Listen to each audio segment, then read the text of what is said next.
టెట్కో ఇళ్లకు సంబంధించి నిర్లక్ష్యానికి గురైనటువంటి గత ప్రభుత్వంలో నిర్లక్ష్యానికి గురైనటువంటి లబ్ధిదారులకు చేర్చలేనటువంటి టెట్కో ఇళ్ల గురించి మనం వార్తల్ని చూసి స్పందించడం కోసం ఇక్కడికి వచ్చాను. ఈ టెట్కో ఇళ్ళన్నింటినీ కూడా పూర్తి స్థాయిలో ఇక్కడ ఆఫీసర్లు ఇక్కడ దీనికి సంబంధించి టెట్కో ఇళ్లకు సంబంధించినటువంటి ఎస్సీ గారు రాజశేఖర్ గారు, అలాగే డిఈ గారు హరికృష్ణ గారు, ఏఈ గారు పోర్చియా గారు, అట్లాగే దీనికి సంబంధించినటువంటి ఎస్పీసీఎల్ కాంట్రాక్టర్ వాళ్ళ వైపు నుంచి జావేద్ గారు, వీళ్ళందరినీ కూడా నేను పిలిపించుకొని సైట్ విజిట్ చేస్తూ ఉన్నాను. విషయాలన్నీ కూడా తెలుసుకునే ప్రయత్నం చేస్తూ ఉన్నాను.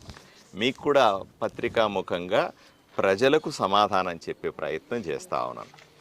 ఇప్పటిదాకా జరిగిపోయింది, జరగాల్సినంత నిర్లక్ష్యం జరిగిపోయింది, జరగాల్సిన డ్యామేజ్ జరిగిపోయింది.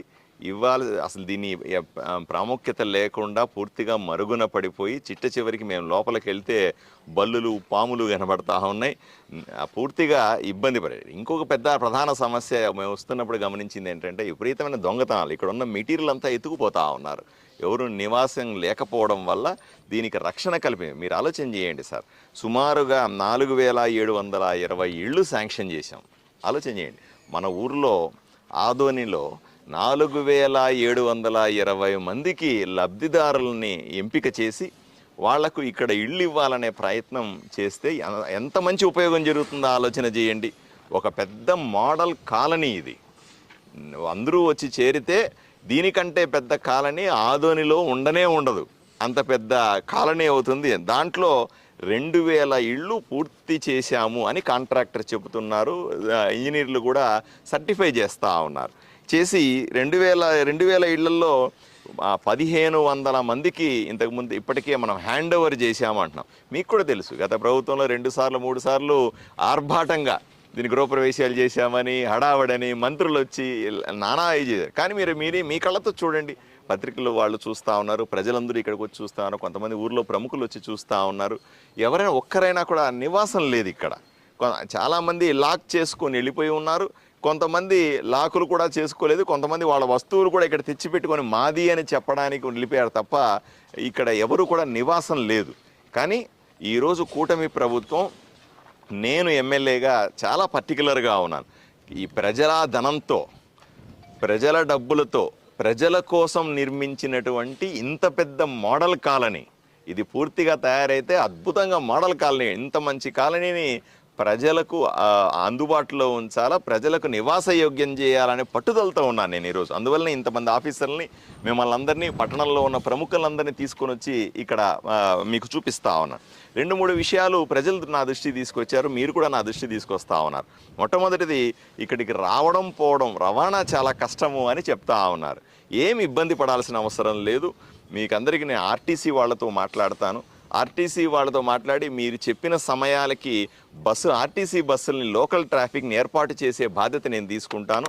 అంతేకాకుండా ఇక్కడ షేరింగ్ ఆటోలు కూడా తక్కువ ఖర్చులో వస్తాయి. 10 రూపాయలు 20 రూపాయలు షేరింగ్ ఆటోలని ఎక్కువ మంది నివసిస్తే తక్కువ ఖర్చు అవుతుంది. మీకు తెలియని ఆ రకంగా ఏర్పాట్లు చేసే అవకాశం నాకుంది. రెండవది, ఇక్కడ రక్షణ లేదు, ఇక్కడ వచ్చి నివసిస్తే రక్షణ లేదు అని చెప్తా ఉన్నారు. ఏమి ఇబ్బంది పడాల్సిన అవసరం లేదు. పోలీస్తో నేను మాట్లాడతాను. ప్రత్యేకంగా పోలీస్ పికెట్ని ఏర్పాటు చేస్తాను. ఇక్కడ పూర్తి స్థాయిలో ఇక్కడ నివసించే వాళ్లకు రక్షణ కల్పించే బాధ్యత నేను తీసుకుంటానని మీకు అందరికీ చెప్తా ఉన్నాను. అలాగే మూడోగా, పుకార్లు జరుగుతూ ఉన్నాయి ఊర్లో. ఏమండి, ప్రభుత్వం మారినప్పుడంతా మమ్మల్ని ఖాళీ చేయిస్తారు, లబ్ధిదారులను మార్చేస్తారు, మేము చేరుతాము, మళ్ళీ ప్రభుత్వాలు మారిందిగా మళ్ళీ లబ్ధిదారులను మార్చేసి మమ్మల్ని బయటికి పొమ్మంటే ఎట్లా పోతాము అనే భయాందోళనలో కొంతమంది పుకార్లు పుట్టిస్తున్నట్టుగా తెలుస్తుంది. ఎట్టి పరిస్థితుల్లో నమ్మకండి. ఇప్పుడు కాదు, ఎప్పుడైనా సరే నేను రాజకీయ కక్షలు చేసే వ్యక్తిని కాదు, రాజకీయ పార్టీల గురించి పట్టించుకునే వ్యక్తిని కాదు. ఏ పార్టీ వాళ్ళైనప్పటికీ వాళ్ళని గుండెల్లో పెట్టి చూసుకుంటాం. రండి, ఇక్కడ ఇళ్లలో నివసించండి, మిమ్మల్ని ఖాళీ చేయించే ప్రశ్నే లేదని మీకు అందరికీ కూడా నేను హామీ ఇస్తా ఉన్నాను. మూడోది, మెయింటెనెన్స్ లేదని చెప్తా ఉన్నారు. నిజమే, ఇక్కడ ఎవరు నివసించట్లేదు, నిర్లక్ష్యానికి గురైంది, ఎవరు నాలాగా వచ్చి చూడలేదు, ఆఫీసర్లు తీసుకురాలేదు. మీరు కూడా ఆరోపణల వరకు రాజకీయంగా సరిపోయింది. తప్పనిసరిగా ఇక్కడ ముళ్ళ కంచెలు పెరిగిపోయినాయి, పాములు బలులు అన్నీ ఉన్నాయి. నిజంగానే చాలా ఇబ్బందికర పరిస్థితి ఉంది. మున్సిపాలిటీ వాళ్ళని పెట్టి మీరు ప్రజలు వచ్చి నివసించడం మొదలు పెట్టంగానే దీన్ని మామూలు మన కాలనీలు ఎలా అయితే రోజు శుభ్రం చేస్తూ ఉన్నామో అలా చేయిస్తాం. ఈ కంప చెట్లన్నీ తీయించేస్తాం.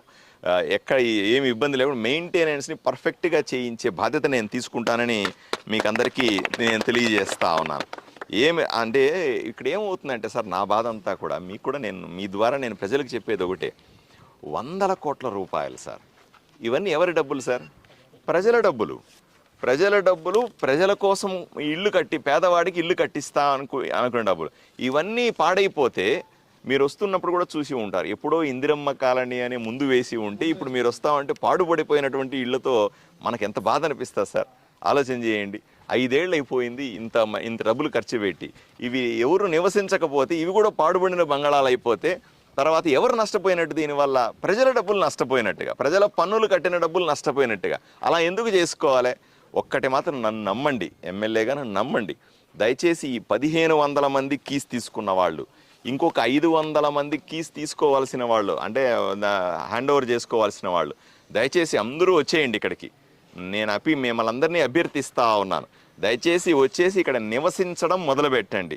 మీకు అన్ని రకాల సదుపాయాలను ఏర్పాటు చేసి రెగ్యులర్గా నేనే వచ్చి ఈ కాలనీలో తిరుగుతూ, వారానికి ఒకసారి కనీసం తప్పనిసరిగా ఈ కాలనీలోకి వచ్చి ఇక్కడ తిరుగుతూ మీకు కావాల్సిన సదుపాయాలన్నిటినీ ఇక్కడ ఉన్న పెద్ద ఇంజనీర్లు ఉన్నారు, సూపరింటెండెంట్ ఇంజనీర్లు గారు ఉన్నారు, ఏఈలు ఉన్నారు, డిఈలు ఉన్నారు, అలాగే కాంట్రాక్టర్ కూడా ఇక్కడే ఉన్నాడు.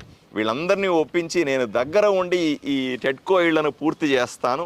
ఈ 2000 కుటుంబాలు ఇక్కడ ఏవైతే మారుతాయో వీళ్ళందరూ కూడా మళ్ళీ ఆర్భాటంగా హంగామా చేసి గృహప్రవేశాలని పేరు పెట్టి దాన్ని పెద్ద ప్రచారం కోసం వాడుకోవాల్సిన అవసరం లేదు. భక్ష్యాలన్నీ కూడా మేమే చేయిస్తాం. ప్రతి ఒక్క ఇంట్లో చేరి బ్రహ్మాండంగా మీరందరూ కూడా ఎంజాయ్ చేయాల్సిందిగా ప్రజలకు, లబ్ధిదారులకు నేను విజ్ఞప్తి చేస్తూ ఉన్నాను. దయచేసి దీనికి సహకరించాల్సిందిగా మిగతా అంటే పట్టణంలో ఉన్న పెద్దల్ని కానీ, మీడియా మిత్రులని కానీ, లేదా ఇంజనీర్లందరినీ కూడా నేను రిక్వెస్ట్ చేస్తూ ఉన్నాను. దయచేసి నా కళ్ళతో ఏం కనపడుతుందో మీ కళ్ళకు కూడా అదే కనపడతా ఉంది. మీ కళ్ళతో ఏది కనపడుతుంటే అది నమ్మండి, అదే చెప్పండి ప్రజలకు కూడా. నేను రాజకీయాలు మాట్లాడడానికి ఇక్కడ లేను. జరిగిపోయింది. ఇప్పటికీ ఆదోనిని అభివృద్ధి చేసుకోవాలనే ఉత్సాహం తప్ప, ఆదోనిని అభివృద్ధి చేసుకోవాలనే గట్టి పని తప్ప ఇంకేమీ దీంట్లో ఆలోచన చేయాల్సిన అవసరం లేదు. నేను ఎవరిని తిట్టడానికి ఇక్కడ రాలేదు, ఎవరిని ఇబ్బంది పెట్టడానికి రాలేదు, రాజకీయ ఉపన్యాసం చేయడానికి కూడా ఇక్కడికి రాలేదు. మనం అందరూ కలిసి, ఆదోనిలో ఉన్నటువంటి మీరు, నేను, పట్టణంలో ఉన్న ప్రముఖులు, లబ్ధిదారులు అందరూ కలిసి దీన్ని మంచి కాలనీగా ఎట్లా ఉపయోగించుకోవచ్చు సలహాలు, సూచనలు ఇవ్వాల్సిందిగా కోరుతా ఉన్నాను. వచ్చి ఉంటారండి, 20 మంది వచ్చి ఉంటారంటే 10 మంది సగ్గ వసతులు ఆటోమేటిక్గా వస్తాయి.